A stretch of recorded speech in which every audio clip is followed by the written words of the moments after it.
Welcome to Accounts Payable Sound Bites, the programs where we explain simple and complex accounts payable issues in short, concise sound bites.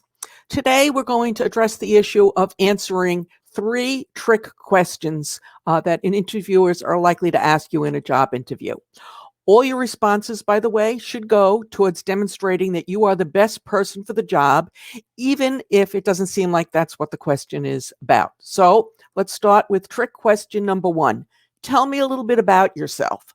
Now, you might be thinking that's not a trick question, but let me tell you, it kind of is. Because if you get off on the wrong foot here, already the interview is downhill. Remember, first impressions are important.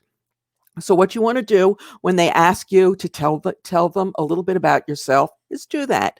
But you want to make it short. You don't want to ramble on. And if you can include something that's fun or that might make yourself stand out, but that's not inappropriate, you might want to include that. So for example, if in your spare time you like to fool around with Excel, I know that probably isn't the case, but you might want to mention that. Okay. Next trick question. What is your biggest weakness? Now, I have to tell you that the first time I heard this, I thought this was the most ridiculous question I ever heard. Because let's face it, you're not going to say, "Oh, I'm always late for work. My math usually doesn't add up. Oh, yeah, I like to have a drink or two at lunchtime." You're not going to say anything like that. So you don't have to be totally honest. But you might want to pick out something that you can use to answer this, because you are going to be asked in many, many interviews.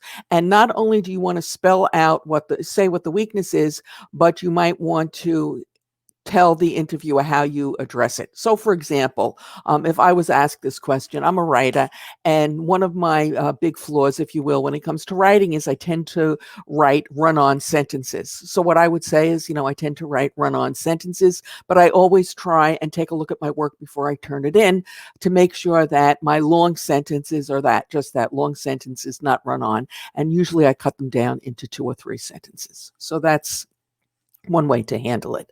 Oh, and then now the next trick question, the last trick question, why do you want to leave your current job? Now, the real answer to this might be, my boss is a real pain. My boss takes credit for my work or something like that. You absolutely do not want to say that. The other bad answer is, I want more money, okay? Because if you say that, the interviewer is likely to think, oh, and someday soon they're going to want more money if I hire them. So you might say something like, ABC company where I work now is a great place to work and learn, but I think I've learned as much as I can, and my wonderful boss is so good at his or her job that they are not likely to advance, and therefore my opportunities for advancement are quite limited. So that's another thing that you might say. Well, that's it for today. Please check out our AP Nail podcast and other sound bites on this channel. And of course, we always like those thumbs up and shares. Thanks.